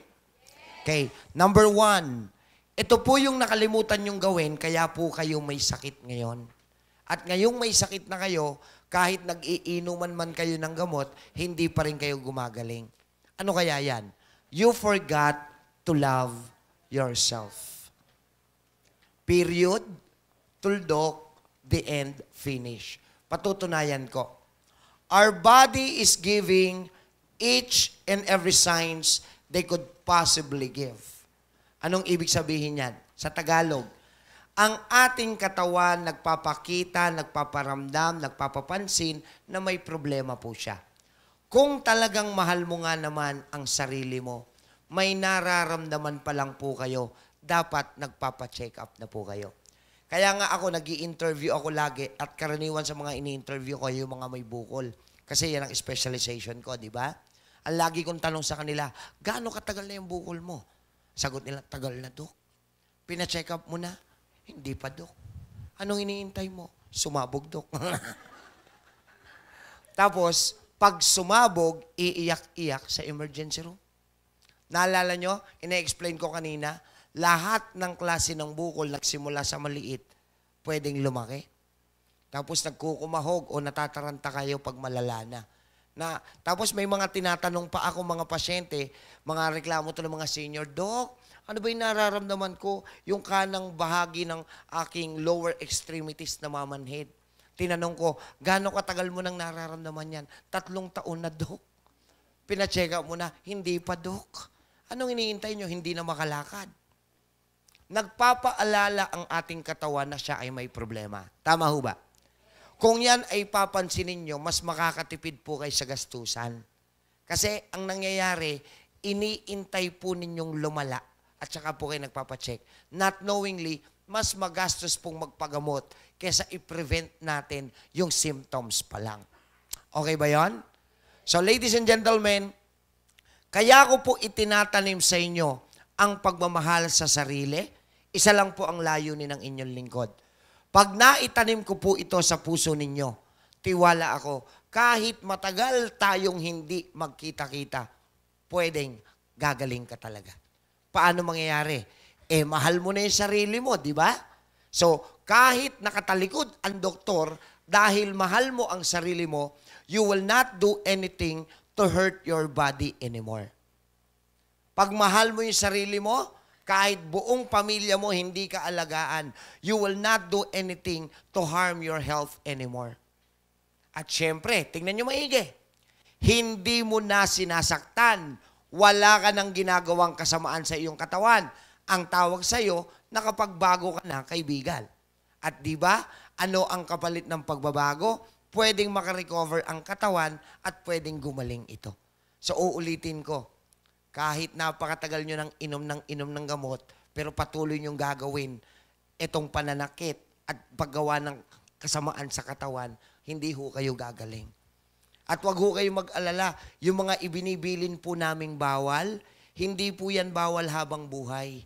Bawal po yan for a certain period of time. Ibig sabihin, during the regimen of your treatment. Habang nagpapagamot pa lang po. Kasi tingnan nyo ha, katulad ko, wala ho akong sakit. May bawal ba sa akin? Wala. So nai-enjoy ko lahat pero hindi ko sinosobrahan para hindi ako magkasakit. Naintindihan nyo? Wala namang bawal talaga kung wala kang sakit eh. Kaya lang napahamak ang katawan nyo, sinobrahan nyo yung mga yon. Malinaw? So ipakikita mo lang, kaya mo bang magdisiplina? Kung kaya mo, pwede kang gumaling. Kung hindi, ay malinaw na. Mag-uubos lang ho kayo ng pera pero hindi ho kayo gagaling. Ang pinakamasaklap, kada inom nyo po ng kahit na anong gamot, may kasunod po yung komplikasyon. Kasi ang katawan natin, ang gusto niyan, gumaling siya on its own. Kasi meron tayong sariling doktor sa loob ng katawan. Ang pangalan ng doktor na yon, immune system. Pinanganak tayo, may kanya-kanya tayong doktor sa loob ng katawan natin. Siya yung bahalang lumaban sa mga sakit na papasok. Ang pangalan ng doktor, immune system. Ang problema, nilason nyo ang immune system nyo. Totoo yun. Pinatay nyo ang sarili nyong doktor, kaya naghahanap kayo ng doktor sa labas ng katawan nyo. Kami po yun. Okay? So, payag ba kayo na muli nating palakasin ang inyong sariling doktor sa katawan nyo? Sigurado kayo? Pero bago tayo mapunta, yung kasi yung topic number 2, kaya na bang mahalin ang sarili? Totoo? Oh, kasi kung hindi mo kayang mahalin yan, walang ibang magmamahal sa'yo. Ikaw muna. Okay? Malinaw? Sige, ano yung step number 1? Okay, pasok na tayo sa step number 2. Ito po, baka magulat kayo. Bakit? Napakasimple lang pala ng dapat gawin para gumaling. Bakit hindi nyo pa natutunan dati pa, no? Okay. Huy. Tutulog pa kayo. Yung iba sabi, nabusog. Second step. Ulitin natin ha, para hindi kinalilito. Ano ang trabaho ng doktor sa pasyente? Guide. So, i-guide ko kayo ha. I'll be drawing something. Huwag niyong pagtawanan kasi hindi naman po talaga ako arkitekto. Doktor nga po eh. Pero palagay ko maiintindihan nyo naman ito. Ayan. Oh. Anong nakita niya sa drawing ko? Kabuti. Puno yan. Kabuti. Ikaw mag-drawing, oh. Puno ho yan. Di ho ba't ang puno, nagkakaroon po yan ng bunga? Tama?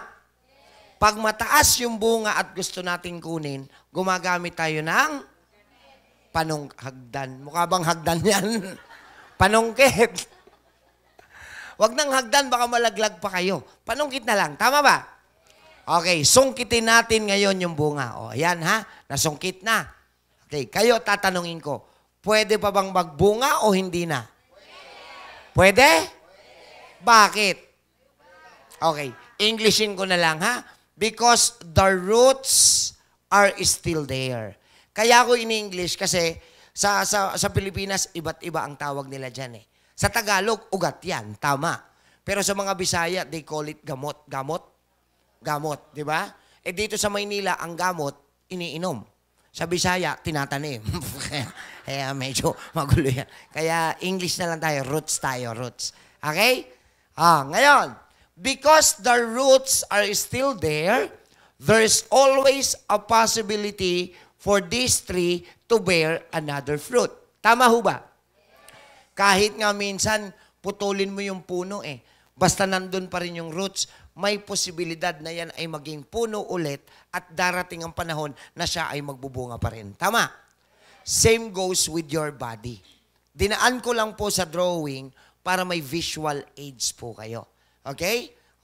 Yung bunga, this represents your sakit. Yan. Bunga ng kapabayaan. Tama? Bunga ng katigasan ng ulo. Bunga ng walang pagmamahal sa sarili. Eh di nagkasakit. Yung panungkit, it represents gamot. Sa Tagalog, gamot. Sa Bisaya, tambal. Sa Ilocano, agas. Sa Bicolano, bulong. Sa Kapampangan, panulo. Sa English, synthetic drugs. Ganyan sa probinsya namin. Yan. Yan din po yung operasyon. Yan din po yung chemotherapy at radiotherapy. Yan din po yung dialysis. Yan din po yung insulin. Dahan-dahanin ko para hindi po kayo malito, ha? Ang kayang tanggalin ng panungkit sa punong ito ay walang iba kundi yung bunga lamang ng puno. Tama? Yung roots ng puno, natanggal ba ng panungkit? At dahil nandun yung roots, magbubunga pa rin ang puno. Okay, same goes with your katawan. Ang kayang tanggalin ng gamot at synthetic drug sa katawan ninyo, yung pangalan lamang ng inyong sakit. Yung pinagmulan, ba't kayo nagkasakit? Natanggal ba? Kaya ang sakit, paulit-ulit. Kaya pala kayo may maintenance. Alam nyo na. Ang kayang tanggalin ng operasyon, yung bukol. Yung pinagmulan, ba't ka nagkabukol? Natanggal ba? Kaya kahit na opera na ang bukol, may posibilidad na bumalik ang bukol, same position, o kaya palipat-lipat lang siya sa parte ng katawan ng pasyente. Malinaw? Ang kayang gawin ng chemo at radiotherapy, pinapatay niyan ang cancer cells. Okay, yung pinagmulan, ba't ka nabuhayan ng cancer cell in the first place? Natanggal ba? Kaya ang cancer, kahit pinakimo at radiotherapy na, may posibilidad na uulit-ulit. Kaya nga may medical term na recurrence o pag-ulit. Okay? Ang dialysis, ang kayang gawin niyan, pinabababa niya ang creatinine ng pasyente. Anong ibig sabihin ng creatinine? Poison within the blood. Yung dahilan, bakit tumataas ang crea? Sira ang kanyang kidney. Na-repair ba ng dialysis? Kaya habang buhay ang dialysis. Ang insulin, pinabababa niya ang bilang ng blood sugar o glucose sa loob ng katawan ng pasyente. Yung dahilan ba't tumataas ang sugar? Mahina o sira ang pancreas. Na-repair ba ng insulin? Kaya habang buhay din ng insulin. Okay, linawin natin. Naintindihan niyo ba ako? Ano ang kayang gawin ng doktor? Guide. Sino ang gagawa? Okay. Ano ang dapat niyong gawin sa puno? Tanggalin ang roots. Pag natanggal ang ugat, kamusta puno? Patay. Kamusta pasyente? Anong patay? Hoy, ugat po ito ng sakit, hindi ng pasyente. Pinatay nyo rin yung pasyente. Nakinig pa kayo. Ulitin natin. Ako lang muna mag-isa. Doc, pag natanggal ang roots, kamusta puno? Patay. Kamusta pasyente? Buhay. May sakit pa, wala na. Kung wala ka ng sakit, eto na, kailangan mo pa bang bumili o uminom ng gamot? Pag hindi ka na bumibili at umiinom ng gamot, ano tawag sa'yo? Gumaling. Di ba? Totoo na pwedeng gumaling. Okay, ngayon, syempre, after makita at maintindihan nyo ito, maraming gustong magtanong. Doc, ano ba ang pinag-ugatan ng mga sakit namin? Gusto nyo malaman? Okay. Nagkaroon ka ng mahinang organ sa loob ng iyong katawan. Bakit nanghina yung organ namin, Dok? Yan.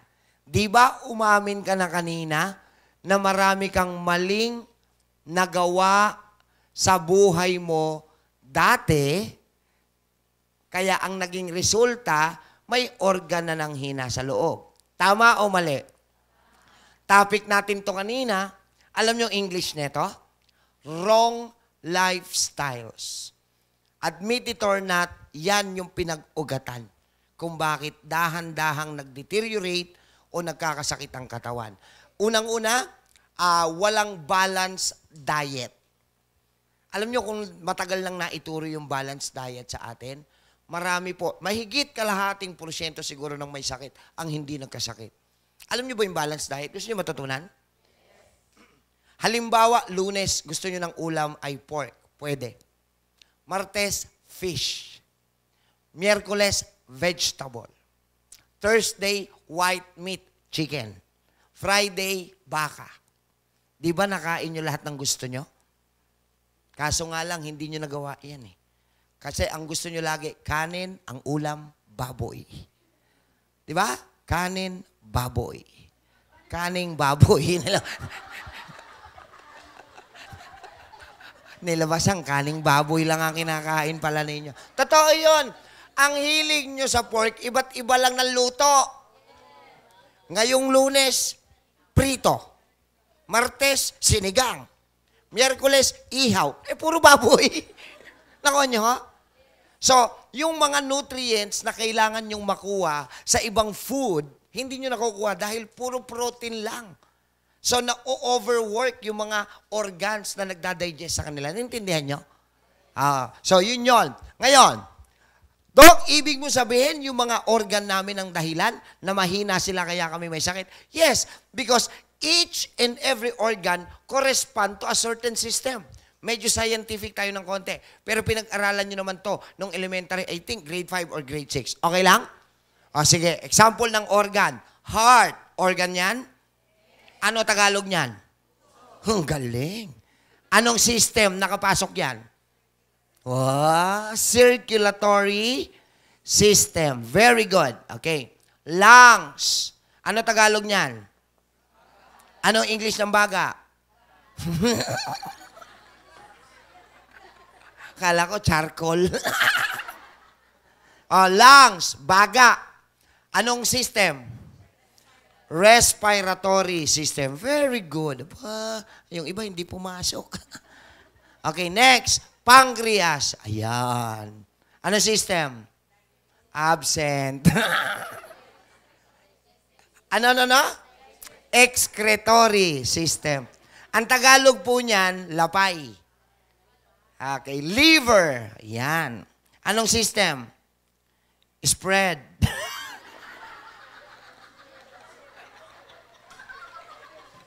Ayan, diyan kayo magaling sa kalokohan. Anong system?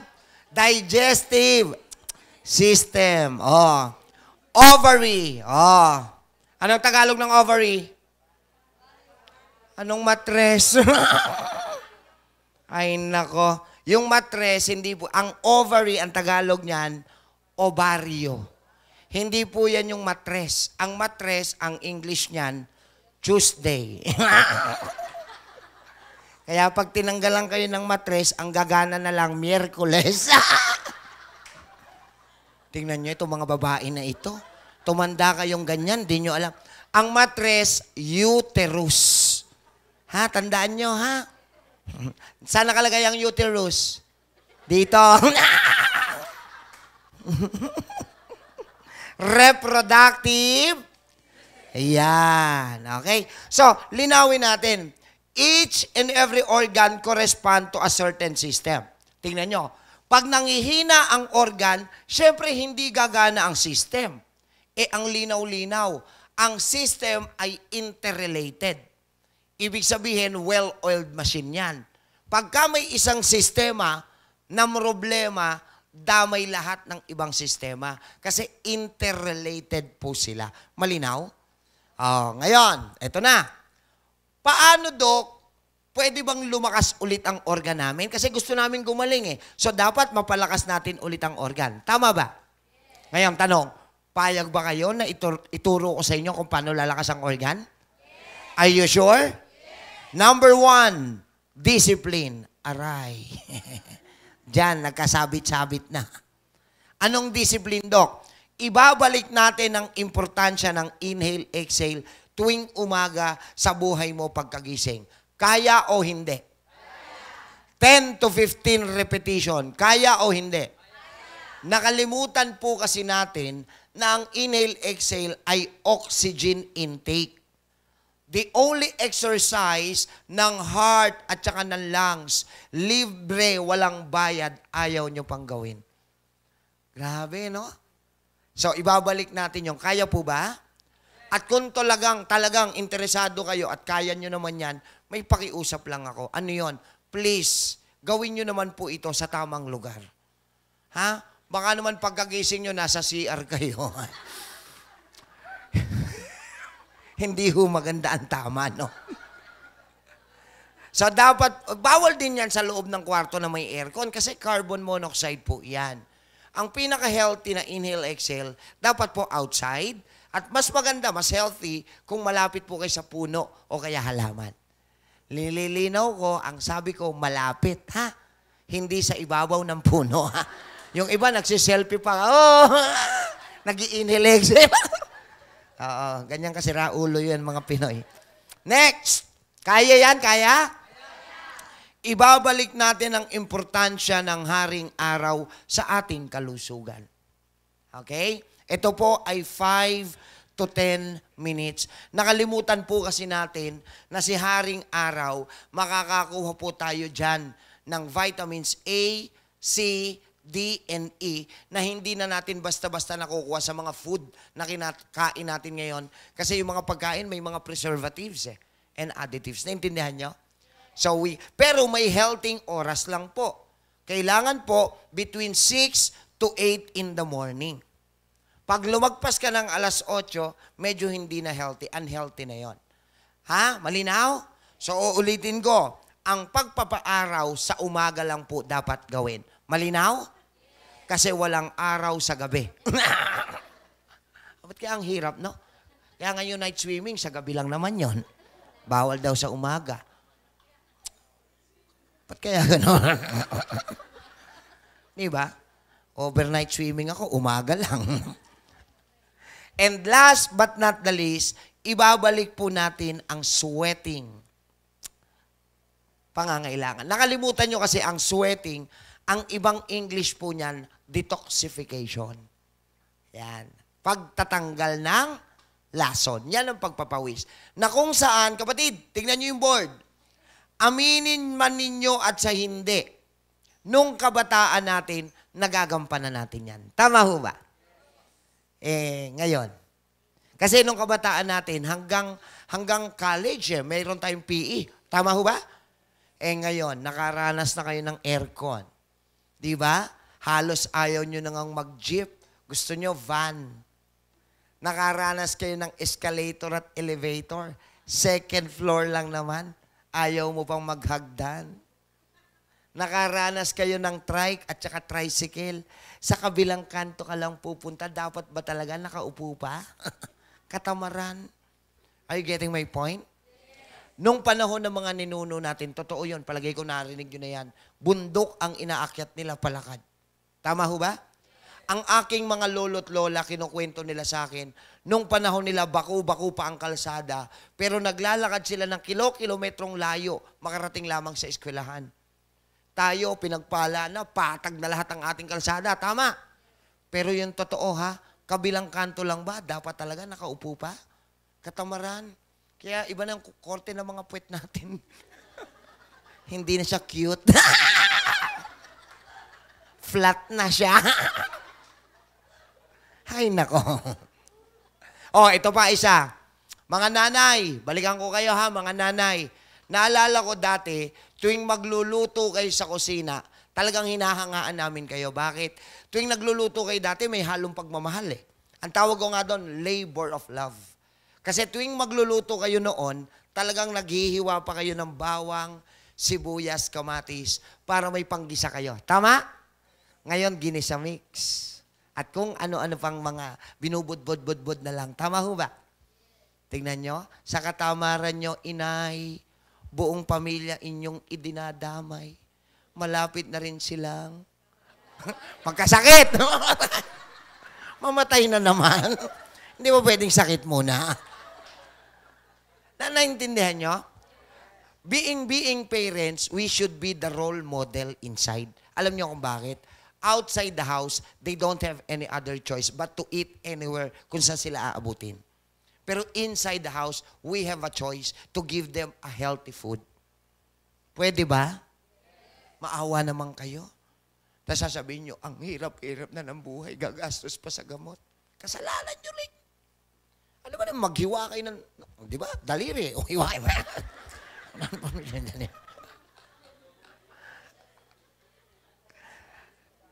May natutunan? At syempre, so kaya bang gawin ang discipline? Would you like to know why I'm teaching the discipline method? Ha? Ganito po yan. More or less, 20 years or more ago, nung ipinasok po ni Dr. Flavier, the former DOH Secretary and the former Senator, ang Republic Act 8423, the Tama Law. Ang layunin niyan, maituro o maipasok sa bansang Pilipinas ang paggamit ng herbal, natural at food supplement. Okay? Yan ang layunin niyan. Para makatulong sa pangangailangan ng mga pasyenteng nutrisyon. Ang naging problema, na ipasok nga yan, wala namang edukasyon. Nagkabentahan. Napansin nyo?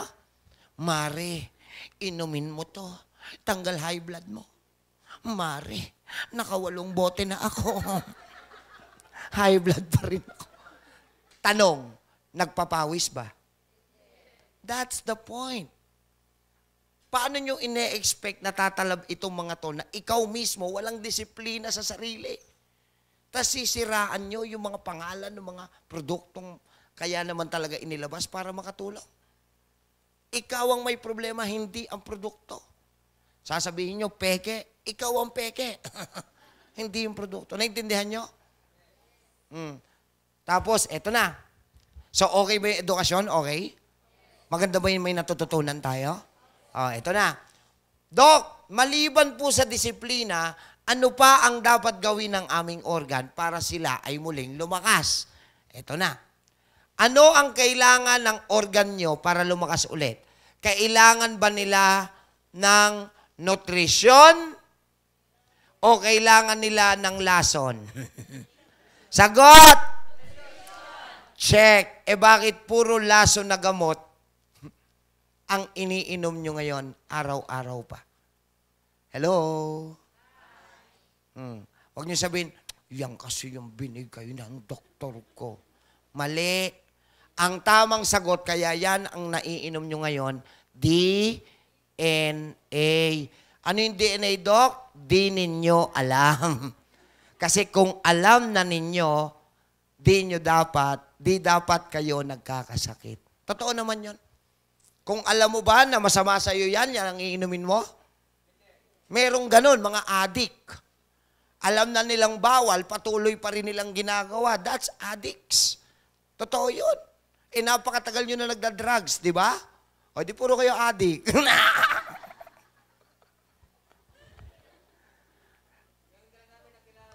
Kasalanan ko pa.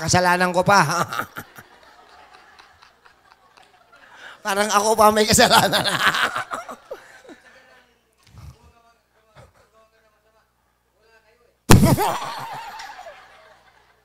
Hindi pa ako presidente noon. Talaga to si Kuya. Dapat to pinatali sa poste. Pero Kuya, pinasaya mo araw ko, Kuya. Dahil dyan, may libre ka sa akin. Lapida.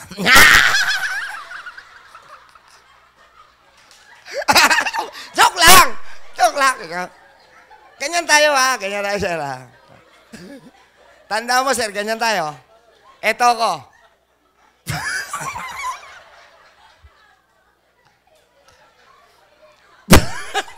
Hindi tuloy ako matapos. Kali, may cut naman yun. Okay. So, ano ang kailangan ng katawan mo para gumaling? Do they need nutrition or lason? Nutrition. Tanong, saan tayo kukuha ng nutrition? Sa anay.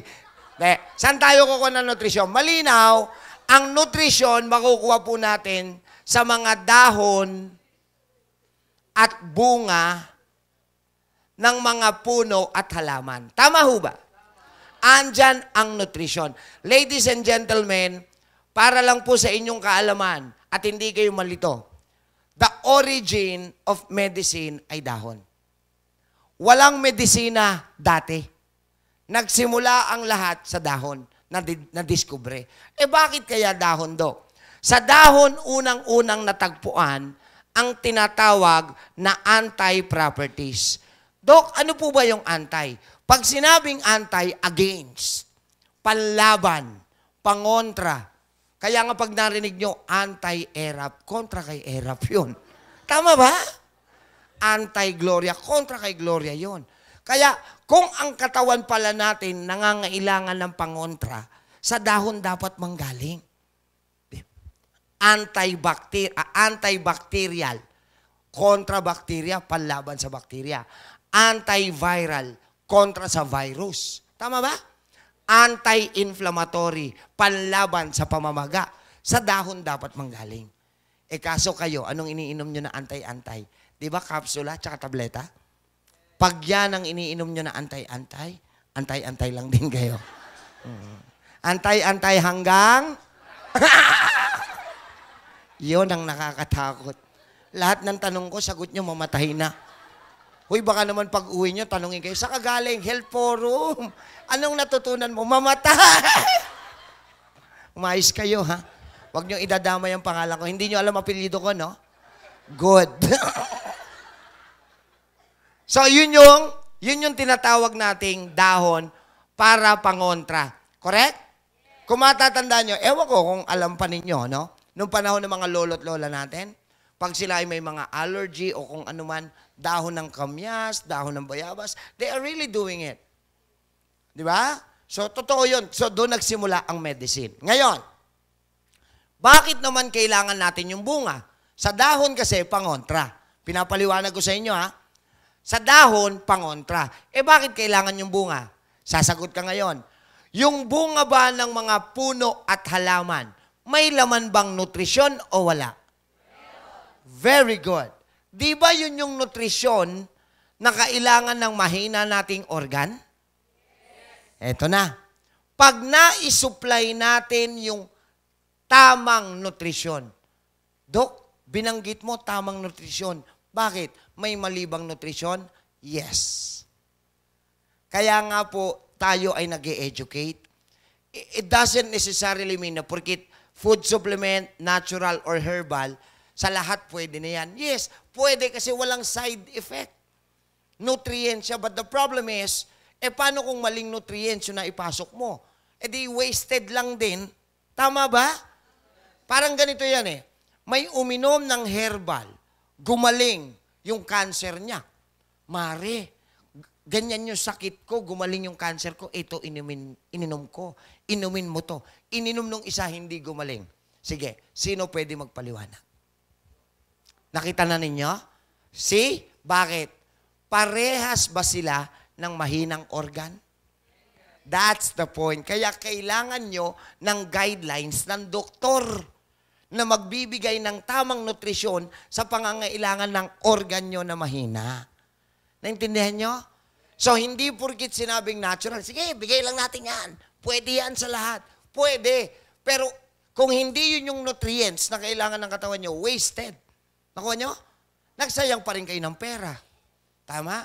Kasi ito, lalo na sa panahon ngayon, mapapansin ko, pagka mga ganyan, ayaw pansinin. Pero banggitin mo agad yung anti-aging. Naku, mamadali. Kontra pagtanda, ang Tagalog niyan. Di ba? Kahit gaano ka mamahal, bilihan ng bilihan. Pero wag na ho kayo magpapaloko. Mura lang ho ang pabata. 20 pesos lang. Solve na yan. Oh. Gusto niyo malaman ano yun? Chupon. Isusubo mo lang batang-bata ka ulit. At ang napakaganda niyan, reusable po ito. Pwede mong ipahiram sa kumare. Mare, matanda ka na. Oh. Ay, nako. Diyan kayo magaling sa katrantaduhan. Okay, so yun yung ginagawa po natin. Ano ho? Ginaguide natin yung pasyente. Ano ba yung tamang nutrisyon na pangangailangan kung ano yung organ na mahina. Mamaya, yung nutrients pala para sa puso. Binigay mo yung may tama sa ovaryo. Are you getting me now? Are you getting me now? Lumilinaw na? So sabi niya, okay naman yung pakiramdam ng ovaryo. Pero ito ang tama ko Naintindihan niya? So that's why you need the guidelines of a doctor, of a professional. Ngayon, na-supply natin yung tamang nutrisyon sa pangangailangan ng organ mo na mahina. Dahan-dahan, yung nangihina, lalakas na ba? Pag lumakas na yung organ, magtatrabaho na ba siya? Pag nagtrabaho na siya ng maayos, may sakit ka pa? Pag wala ka ng sakit, kailangan mo pa bang bumili o uminom ng gamot? Pag hindi ka na bumibili at umiinom ng gamot, anong tawag sa'yo? Gumaling. So, ladies and gentlemen, that's the completeness of my presentation. Sa narinig at nakita nyo ngayon, gusto ko yung totoong opinion, ha? Pwede ba talagang gumaling o hindi? Pwede. Pero walang magic. Hindi pwedeng iinom ka lang, gagaling na ako. Walang ganon. May proseso. Meron? May disiplina. Meron? May tamang pagsunod. May pagbabago. At syempre, pagbabalik loob sa? Okay. Malinaw? Bakit kailangan may proseso? Kasi yung iba dyan, gusto, 10 taon niyang inalagaan yung sakit niya, gusto 2 linggo lang, magaling na siya. Walang ganon. Walang magic. Yung iba, 10 taon pinalaki yung bukol, gusto 3 buwan tunaw na. Hello?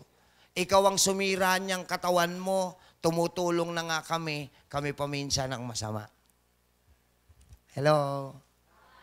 Naintindihan niyo na? So, may disiplina kasi hindi namin kayo nakikita pag nakatalikod na kami. Tama? May pagbabago, kaya nasira ang katawan mo, mali ang ginawa mo dati, baguhin mo. Correct? So, may natutunan ba? So, ladies and gentlemen, ayan na po. Meron bang gusto magtanong? Bonus lang to, bonus. May gusto ba magtanong? Sige na, nang masuntok ko. Wala naman, wala. Malinaw po ba? Malinaw na malinaw? So, ayan po ang ating ginagawa. At may natutunan kayo? Kung may natutunan kayo, pwede ba akong maningil? Sabi ng iba, bayad na. Hindi ho. Ang sinisingil ko, ito, totoo to, galing to sa heart ko. Gusto ko pakiramdaman nyo. Kung totoong naging blessing ako, simula nung mapakinggan mo ako, sa buhay mo, ang dapat mong ibayad sa akin, ikaw, simula ngayon at ang buhay mo, dapat maging blessing din para sa ibang kapwa-tao natin. Alam nyo, ang daming nangangailangan ng tulong natin. Ang kailangan lang edukasyon. Kasi kung paiinumin nyo lang yan, bebentahan nyo lang yan, hindi magiging effective.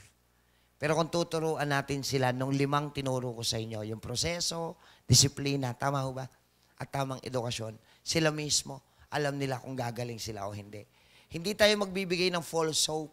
Ayokong mangako, gawin mo to, gagaling ka. Walang ganon. Gawin mo to, tignan natin, pag nag-respond ng katawan mo, dahil gusto mong gumaling, pwede kayong gumaling. Okay? Magandang hapon po sa inyo lahat. God bless, stay healthy, and to God be the glory. Salamat po.